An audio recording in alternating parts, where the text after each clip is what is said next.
제가 이 미사 신도시에 이사 와서 가장 좋은 건 아이들이 안전하게 다닌다는 겁니다. 우리 근처 보시면 초등학교 저학년 아이들도 부모가 없어도 그냥 혼자 다니는데, 또 저희 막내가 뭐 초등학교 다닐 때부터 밖에 나가서 왔다 갔다 해도 그 큰 걱정이 안 되는 이유가 뭘까요? 이 신도시이기 때문에 각 곳마다 CCTV가 다 있다는 거죠.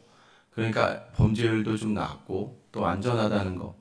그리고 이제 아이들 부모들이 이제 엄마 애들이 많으니까 이제 곳곳에 사실 엄마들이 있습니다. 누군가의 엄마들이 계속 있어요. 그러다 보니까 혹시 어떤 아이가 무슨 일 있을 때는 제가 보니까 지나가던 그 아이들의 엄마들도 다른 아이들도 좀 신경을 좀 쓰면서 바라봐 주더라고요. 누군가가 보고 있다라는 것이 사람의 행동을 조금 좌우합니다. 누군가가 보고 있다. 여러분도 그러지 않겠습니까? 앞에서 찬양을 할 때 사람들이 보고 있으니까 앉아서 찬양할 때보다도 조금 더 신경이 의식이 쓰일 수밖에 없겠죠. 여러분, 우리 인생을 하나님께서 보고 계십니다. 믿으십니까? 우리 하루하루의 삶의 모든 자리를 하나님이 지켜보고 계신다는 거예요. 여러분, 이렇게 보고 있는데 이제 할머니들 할아버지들이 그렇죠. 자기가 이렇게 보고 있는데 자기 아들 딸이 막 손녀나 손자를 막 혼내면 그렇게 좋지 않죠.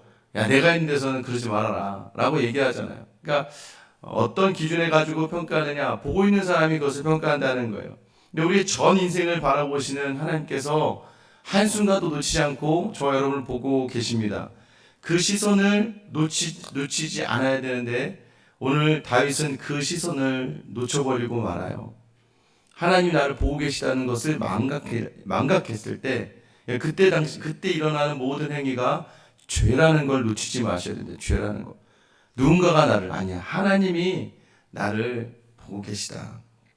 오늘 다윗에게 계속해서 회개할 시간들이 주어집니다. 여러분, 전쟁에 나간 자기의 백성들을 따로 하고 특별히 성벽길을 걷다가 밧세바를 보고 범하고 그 밧세바가 임신을 하자 어떻게든 덮으려고 전쟁 중에 있는 우리아를 데리고 왔어요. 야, 너 집에 가서 자라. 그런데 우리 우리아 충직했어요. 아닙니다. 어떻게 우리 군인들이 전쟁하고 있는데 제가 그 집에 잘 수 있겠습니까? 결국엔 어떻게 해요? 끝까지 집에 들어가지 않으니까 좋아 하면서 우리아 손에 편지를 씁니다. 편지를 써서 야, 이거 요압에게 갖다 줘라. 우리아가 직접 편지를 가지고 요압에게 줬던 그 편지가 이 우리아의 생명을 끊게 하는 하나의 통보가 되고 맙니다. 요압이 보니까 이 우리아를 가장 험한 곳에 보내서 죽여라 이거예요. 결국 그렇게 해서 우리아가 죽고 납니다. 요압이 전령을 보내는 내용이 이제 오늘 본문이에요. 21절에 보면 전령이 가서 다윗에게 이르러 요압이 그를 보낸 모든 일을 다윗에게 아뢰어라고 이야기해요. 전쟁이 일어난 일들을 보고하는데 중요한 것은 무엇이에요? 전쟁에 대한 단순한 보고가 아니라는 거예요. 이건 뭘까요? 계획된 살인의 결과를 보고하는 거예요. 죽여라 라고 계획했고 어떻게 죽였는지. 그러니까 암몬 자손들하고 전쟁을 하는데 그들의 강한 자손들이 나왔길래 우리도 나가서 싸우다가 그들을 막 쳐서 그들의 성 앞에까지 몰고 갔는데 성 위에 있던 사람들이 활을 쏘는 바람에 그 활에 우리의 다윗왕의 부하, 당신의 부하 몇 명이 죽었고, 또 그러면서 마지막 이 한마디가 중요하죠. 24절 하반절에 보면 왕의 종 햇사람 우리아도 죽었나이다. 여러분, 우리아가 죽었다는 걸 전하기 위한 거지만 여러분, 앞에 있는 그 말이 너무 가슴 아프지 않으세요? 당신의 종인 우리아가 죽었습니다. 당신에게 충직했던 장군이 죽었습니다. 라고 다윗이 받아들였어야 하는데, 그죠? 여러분들 이 모습을 볼 때 참 안타까워요. 근데 여기 이 표현은 우리에게 또 새로운 깨달음을 줍니다. 무엇이냐면 아무리 다윗이라 할지라도 사람을 왕으로 섬기는 그 자리는 반드시 무너진다. 여러분, 우리는 지금 누구를 왕으로 섬기며 살아갑니까? 오직 하나님만 여러분의 왕이 될 줄 믿으시길 축원합니다. 하나님만 왕인 거예요. 나의 왕이신 하나님. 하나님만 나의 왕이어야 되는데 우리가 왕으로 삼는 것들은 결국 아무리 다윗이라 해도 실패했다는 거예요. 여러분의 시선과 여러분의 삶의 모든 자리를 왕이신 하나님께만 의지할 수 있게 되기를 예수님의 이름으로 축원합니다. 여러분, 그리고 하나님을 왕으로 모시고 살아가는 거예요. 다윗도 안 되는 거예요. 결국 그 왕으로 다윗을 모셨던 우리아는 죽고 맙니다. 여러분, 당신의 종인 우리아가 죽었습니다는 말에 다윗은 꿈쩍도 안 해요. 사람을 믿지 말라는 얘기입니다, 여러분. 사람을 의지하지 말아요. 그 사람을 우리는 사랑만 하는 겁니다. 그 사람을 담아내는 거예요. 자꾸 사람에게 의지하고 그 사람이면 되겠다는 생각 가지고 있다가 계속 하나님은요, 그 자리를 무너뜨리신다는 거예요. 남편을 믿는 사람에게 남편에게 상처받게 해요. 아내만 믿는 사람에게 아내에게 상처받게 합니다. 자녀에게 정말 열심을 다했던 분들에게 자녀에게 상처받게 하셔서 그것도 사랑하시는 거예요. 이게 다가 아니구나. 하나님만 바라봐야 되는구나. 여러분, 그러고 나서 다윗이 깨달아야 되는데 그러지 않아요. 25절 보면 다윗이 전령에게 이르되 너는 요압에게 이같이 말하기를 이 일로 걱정하지 말라. 칼은 이 사람이나 저 사람이나 삼키느니라. 그 성을 향하여 더욱 힘써 싸워 함락시키라 하여 너는 그를 담대하게 하라 하니라. 걱정하지 말래요. 여러분, 걱정하지 말래요. 지금 누가 누구를 걱정해 줘야 돼요? 원래는 다윗이 죄를 범한 거예요. 그런데 다윗이 오히려 요압에게 야, 너 걱정하지 마. 여러분, 그러고 나서 뭐라고 이야기하냐면 칼은 있잖아.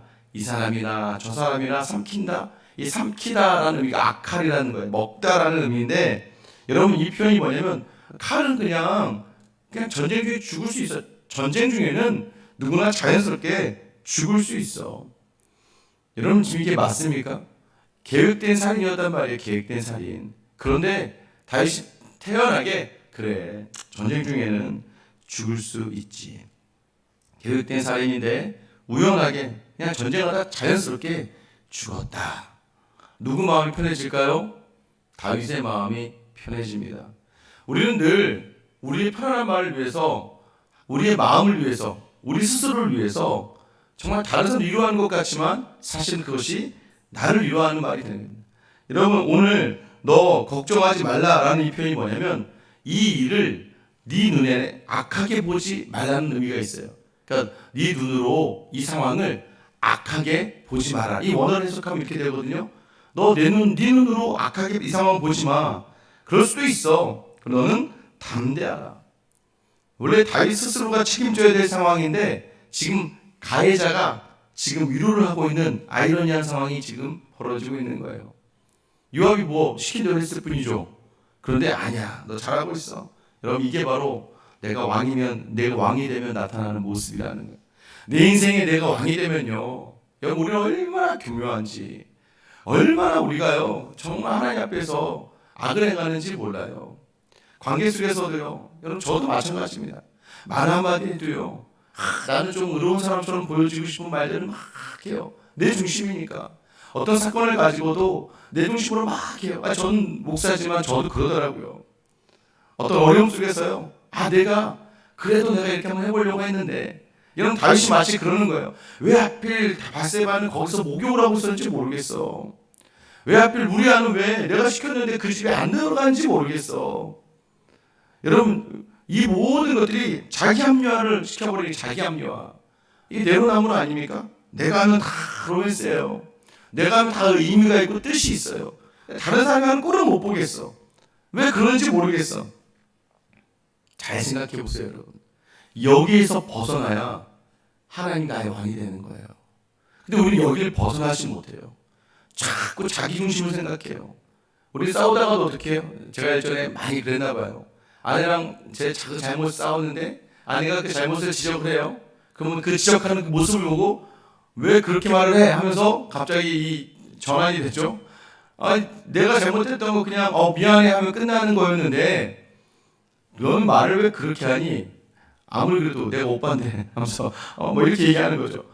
그러면서 말을 그렇게 하면 안 되지. 우리는요, 서로의 대화 중에서 또는 살아가는 자리에서 우리의 완악한 자를 돌아볼 수 있어야 됩니다. 여러분, 어떤 문제가 생겼을 때 여러분 스스로를 하나님을 왕으로 모신 앞에 두고 여러분의 삶의 자를 돌아볼 수 있는 그런 지혜가 여러분에 있게 되기를 예수님의 이름으로 축원합니다. 여러분, 그러지 않으면 우리는 정말 교묘해서요, 다 자기 중심으로 만들어요. 그리고 여러분도 알게 됩니다. 내가 얼마나 심지어는요, 나 자신을 설득시켜서 나 자신에게 주자고 합리화시켜요. 맞아, 그땐 그럴 수도 있었어. 다 그런 거야. 뭐 상황이 그런 건데. 여러분, 오늘 성경은요, 그래서 또 한 명의 피해자가 등장합니다. 26절이에요. 우리아의 아내는 그 남편 우리아가 죽었음을 듣고 그의 남편을 위하여 소리내오니라. 성경은 철저하게 뭐라고 이야기하면 원래 이 우리아의 아내 이름은 바세바입니다. 바세바라고 하지 않고 굳이 강조해서 우리아의 아내라고 하는 거예요. 다윗아, 이 여인은 네 여인이 아니야.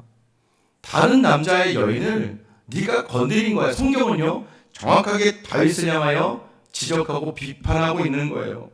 다윗의 여인이 아니라 우리아의 다윗의 죄를 성경은 계속해서 드러납니다. 특별히 여기서 그의 남편이 죽었다. 그 남편이라는 단어를 바알이라는 단어를 쓴다. 바알이라는 단어. 여러분 바알 많이 들어보셨죠? 바알은 주인이라는 뜻이에요. 주인, 지배자. 그동안 이 여인의 또 보호자였던 이 우리아가 죽었다는 거예요. 여러분 그 당시 고대 근동에 남편이 죽으면 모든 것을 잃어요. 왜? 여자들은 경제적인 활동을 할 수가 없었기 때문이에요. 결국 경제적으로나 사회적인 보호의 대상에서 제외되어 버립니다. 삶의 모든 기반을 잃어버려요. 결국 다윗 한 명의 그 실수가 오늘 성경은 이 바세바도 피해자라는 것을 강조하는 거예요. 왜? 힘이 없는 여인이었어요. 남편은 전쟁하러 가 있었고 왕이 갑자기 자기를 부르는 거예요. 여러분 맞죠? 예전에 우리나라도요. 지금은 안 그러지만 예전에는요. 이런 일들이 많이 있었어요. 권력 앞에서 성적인 그런 비참함을 당하는 일들이 많았단 말이에요. 결국은 오늘 바세바도 피해자였죠. 그리고 그는 아무것도 모른 채 남편이 왜 죽었는지도 몰라요. 그냥 전쟁 중에서 죽은 줄 알아요. 그러니까 결국은 자기가 사랑해서 결혼한 남편, 또 같이 살았던 남편을 죽인 원수와 살게 되는 그 비참함의 자리에 서게 됩니다. 여러분 이것이 무엇을 얘기하는 거예요? 죄라고 하는 게 한순간에 게으름과 나태함으로 시작한 죄가 여러분 회개하지 아니했을 때, 해결하지 아니했을 때 얼마나 큰 죄로 커져가는지를 보여주는 거예요. 그러니까 여러분 스스로가 작다고 지금 여러분 마음 안에 불편하고 어려운 작은 죄들이 있을 때 여러분 그 죄들을 놓고 함께 기도하시고 내려놔야 됩니다. 그 마음이 여러분에게 되기를 예수님의 이름으로 축원합니다. 그걸 계속 끌고 가면 돼요. 그래서 하나님 앞에 계속 내려놔야 돼요. 그래서 생각나는 죄마다 다 하나님 앞에 고해야 돼요. 하나님 제가 이런 생각을 했습니다. 하나님 제가 이런 잘못을 했고 이런 말을 했습니다. 왜 이러냐면 내일 간다고 해서 그게 해결되는 건 아니에요. 바뀌는 게 아니에요. 그런데 계속 그 죄를 짚고 가야 그 죄가 얼마나 강한지 우리가 말로 한 번 한다고 해서 죄에서 해결되는 게 아니에요. 그 죄의 모습이 계속 반복되거든요. 그때마다 계속 반복해서 그 죄에 하나님의 은혜가 임하기를 기도하셔야 되는 거예요. 하나님 저는 계속해서 비교합니다. 하나님 저는 계속해서 시기합니다. 하나님 저는 계속해서 낙심하고요. 하나님 저는 계속 원망해요. 이걸 가지고 계속 기도하셔야 되는 거예요. 그러다 보면 돌아보면 어떻게 되는 줄 아세요? 하나님 반드시 어느 날 이기게 하셨다는 걸 여러분 경험하게 될 줄 믿습니다. 여러분 제가 예전에 좋아했던 것들이 있어요. 제가 예전에 좋아하고 사랑했던 것들이 많이 있습니다. 그것은 다 그 일을 행할 때는 하나님을 보지 못하는 시간들인 거예요. 그런데 너무 놀라운 것은 하나님 이거 할 때 이거 별로 좋은 것 같지 않아요. 하나님 보시기에 좋지 않아요. 가끔 너무나 나태한 것 같아요.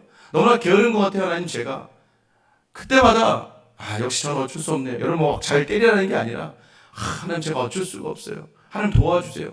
그런데 기도하면서도 여전히 그 모습 속에 있었어요. 게으르고 나태한 모습 속에 있었지만 기도하면서 계속 가다 보니까 어느 날 내가 그것들을 분명히 기뻐했고 좋아했었는데 그 모든 것이 다 끊어져 버렸다는 걸 알게 되는 거예요. 특히 저도 이제 영화 보는 걸 굉장히 좋아했습니다. 드라마 보는 것도 되게 좋아했었고 또 제가 운동하는 것도 엄청 좋아하거든요. 제가 좋아했던 것들이 제가 정말로 하나님을 대신해서 사랑했던 것들이 하나둘 끊어지기 시작하면서 그게 별로 내 인생에 기쁨을 주지 못한다는 걸 알게 되면서 정리가 되는 거예요. 여러분 한 번에 끊어낼 수는 없습니다. 늘 계속해서 그 죄를 붙들고 끊어내야 돼요. 왜 그렇습니까? 누가 보고 있느냐 이거예요. 27절 상반절에 보면 그 장례를 마침에 다윗이 사람을 보내 그를 왕궁으로 데려오니 그가 그의 아내가 되어 그에게 아들을 낳으리라. 모르는 사람들이 볼 때는요, 야 다윗 대단하다.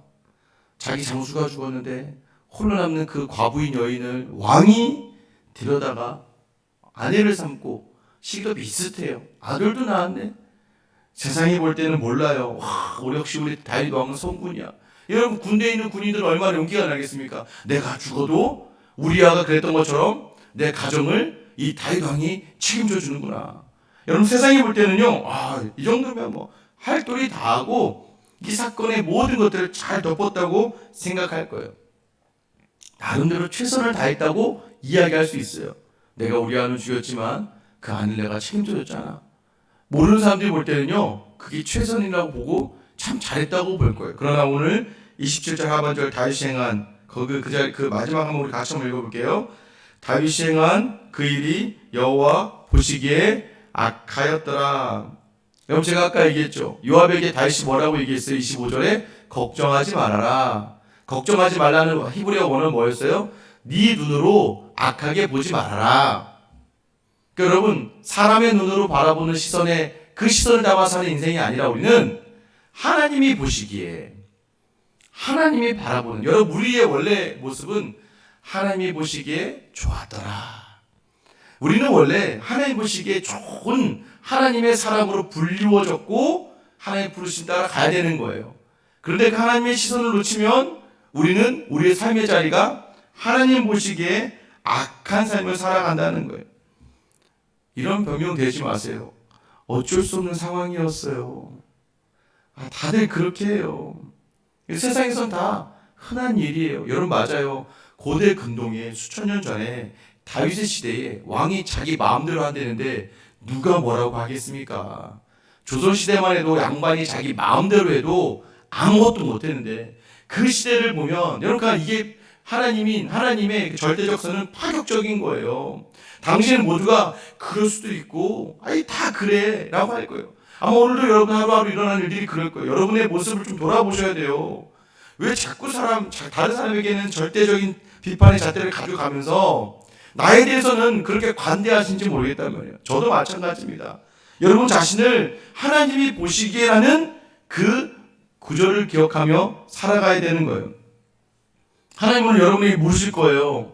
내가 너를 보고 있는 것 아니? 내가 지금 너를 주목하고 있는 걸 아니? 식사를 하더라도 여러분, 하나님이 기억되면 어떻게 해요? 그냥 쓱 하고 기도하는 게 아니잖아요. 하나님이 나를 보고 계시니까 기도하는 거예요. 여러분, 하나님이 나를 보고 계시니까 지금 하고 있는 일에 집중하는 거예요. 하나님이 나를 보고 계시니까 공부를 하더라도 하나님이 주신 이 공부의 자리를 마음껏 하나님을 보시기에 기쁘게 하는 거예요. 직장에서 또 사업을 하시다가 여러분 여전히 왜 이런 일이 있게 하나님이 보고 계시니까 그 자리에 하나님 기뻐하실 일들 말과 행동을 하는 겁니다. 그러면 하나님께서 반드시 심판, 그 결과의 열매를 결정하시는 줄 믿으시기를 축원합니다. 오늘도 하나님이 여러분을 보고 계십니다. 저는 여전히 기억납니다. 제가 말씀드렸죠. 이전 마지막 부목사였던 교회에서 담임목사님 저에게 하셨던 말씀이에요. 야, 너 참 열심히 하는구나. 그런데 있잖아, 나는 그래서 너의 열심을 내가 다 추적하지 못하겠다. 너는 그냥 하나님 앞에서 해라. 이 말이 정말 무서운 말이기도 하지만 이 말이 맞는 말입니다. 여러분, 오늘 하루도요, 다른 사람과 비교하며 살지 마세요. 나 정도 엄마가 어디냐? 나 정도 아빠가 어디냐? 나 정도 아들이 어디 있고 나 정도의 직원이 어디서가 아니라 하나님 보시기에 합한 말과 행동과 섬김의 모습이 있는지를 돌아보며 하나님께만 칭찬받으면 되는 거예요. 하나님께 칭찬받는 오늘 하루가 되시길 예수님의 이름으로 축원합니다. 기도하겠습니다. 사랑의 하나님 아버지, 오늘도 우리는 얼마나 악한지 모든 삶의 자리를 내 기준으로 판단합니다. 왜 저럴까? 왜 하지 않을까? 왜 못할까? 하나님 아버지, 우리가 왕이 되어버리고 말았습니다. 관계의 아픔 속에서, 재정의 어려움 속에서, 나를 압박하는 모든 상황에서 우리도 모르게 자꾸 내가 옳다라고 이야기하고 싶습니다. 이 완악함은 내가 왕이 되었기 때문입니다. 오늘 내 왕인 오직 하나님만을 모시고 하나님의 시선을 두려워하는 그 모습으로 오늘 하루 내게 주신 자리를 하나님이 기뻐하시게 살아가는 사랑하는 주의 자녀들 다 되게 하여 주시옵소서. 하나님을 놓치지 않고 하나님이 오늘도 나를 보고 계신다. 하나님 나를 주목하신다. 그 하나님께만 기쁨이 되는 삶으로 하나님 주신 귀한 열매를 맛보는 사랑은 주님의 자녀들 다 되게 하여 주시옵소서. 이 모든 자리에 함께 하시는 우리 주 예수 그리스도의 이름 받들어 기도드립니다. 아멘.